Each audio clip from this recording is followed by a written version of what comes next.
大家好，我是2013年12月份4代 RAV4 的车主，2.0的，那我距离上一次方向转向机柱的问题，方向盘的问题，我再拍一个影片来验证一下，那我不知道上一支影片的里程数是多少，可是应该7、8个月有了吧？那现在里程数是292810公里那一个长时间的来验证，看我的方法有没有应该说正不正确我不知道，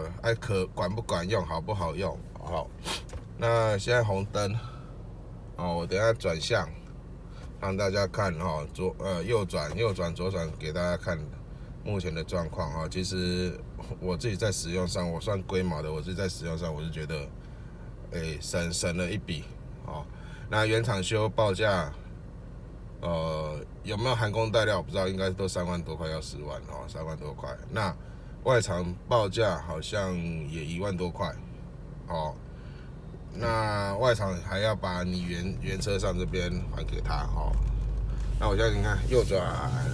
其实很正常的一个转弯的动作，大家应该都一样，也都没什么问题所以甚至现在方向盘我把它左转打死右转打死静止的状态动的状态也可以啦，可是我不知道等一下路面有没有这种条件路况那这个拍这部影片只是让各位有跟我之前一样困扰的车友提供一个方案一个方式给让大家参考一下坦白讲真的有能力 DIY 自己修理的人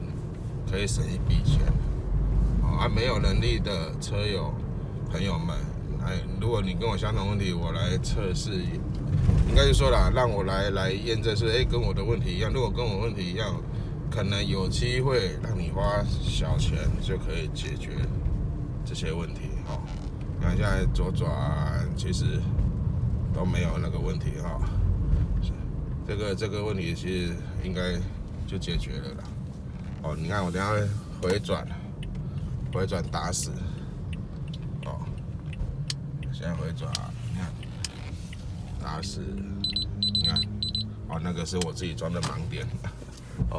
都没这个问题。现在方向盘在倒退打死也没有问题，你看，